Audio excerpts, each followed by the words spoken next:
সৌরভ দা, আজ তো 6 তারিখ হয়ে গেল আর 7 দিন পরে এক্সাম, তো পড়লে পাস করবো তো দাদা? So hello everyone, welcome to this channel. তো জেনারেলি ল্যাটারাল স্টুডেন্টসদের জন্য অতটা ভিডিও বানানো হয়নি এই সেশনে, বাট এই মোমেন্টে ল্যাটারালদের স্টুডেন্টসদের একটা বিশাল বড় ভয় যে দাদা এই কদিন বেঁচে আছে, কিভাবে সেমিস্টার এক্সাম কোয়ালিফাই করব, কিভাবে সেমিস্টার এক্সামে ঠিকঠাক পাস মার্কস আনবো সেটা একটু বলে দাও।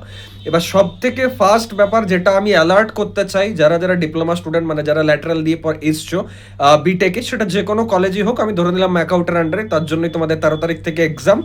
তো ব্যাপার হচ্ছে কেউ কিন্তু এটাকে ডিপ্লোমার মতো ভাববে না। দেখো, আমিও খুব ভালোভাবে জানি যে ডিপ্লোমার সেমিস্টার এক্সামে প্রচুর স্টুডেন্টস চিটিং করে, স্টুডেন্টস চোথা নিয়ে যায়, কিন্তু ম্যাকআউটে কিন্তু ওই ভুল করবে না, ঠিক আছে? এটা ডিপ্লোমা নয়। ম্যাকআউট কতটা সাংঘাতিক বা কি প্রবলেম ক্রিয়েট করতে পারে তোমার ক্যারিয়ারে, তোমার এখন অবধি কোনো আইডিয়া নেই, ঠিক আছে? যদি তুমি চিটিং করতে গিয়ে ধরা পড়েছো, মানে ধরা পড়বেই।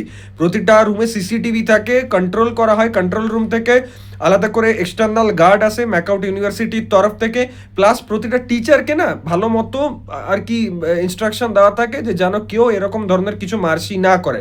আবার অনেক সময় এটাও হয় যে আরে দিয়ে দেওয়া হয়, রিপোর্টেড আগেনস্ট। তো বারবার বলছি, কেউ এই ধরনের ভুল করবে না যে এক্সামের হলে কিছু নিয়ে গেলাম বা মোবাইল নিয়ে বসে গেলাম বা বাথরুমে কোনো অস্ত্র শস্ত্র রেখে এলাম। এই ধরনের কুকীর্তি যদি করেছো তাহলে নিজেরাই ফাঁসবে কিন্তু, ঠিক আছে? আর কপি ক্যান্সেল করতে অ্যাকাউন্টের মানে খুব বেশি টাইম লাগবে না। বারবার বলছি, এটা ডিপ্লোমা নয়। আর সেকেন্ড ব্যাপার হচ্ছে যে প্রচুর ডিপ্লোমা বা ল্যাটারাল স্টুডেন্টসদের কিন্তু ব্যাকলগ লাগে প্রতি বছরই থার্ড সেমিস্টারে। তার কারণ কি, হঠাৎ করে এন্ট্রি হয়েছে, টাইম পাওয়া যায়নি, পরীক্ষা রেজিস্ট্রেশন নাম্বার এই ওই প্রসেসিংয়ে টাইম লেগে গেছে রিলোকেট করতে।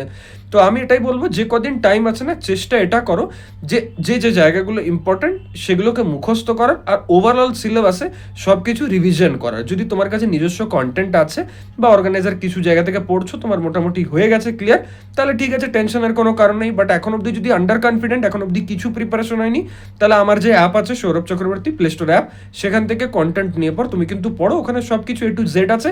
হ্যাঁ, হয়তো লাস্ট মোমেন্টে একটু মেসেই ফিল হবে যে এত জিনিস কিভাবে শেষ করবো, বাট সেটারও রোডম্যাপ আছে, সেটাও আমি খুব তাড়াতাড়ি ভিডিওর থ্রু তোমাদের জানিয়ে দেবো। দেখা হচ্ছে নেক্সট ভিডিওতে। Thank you.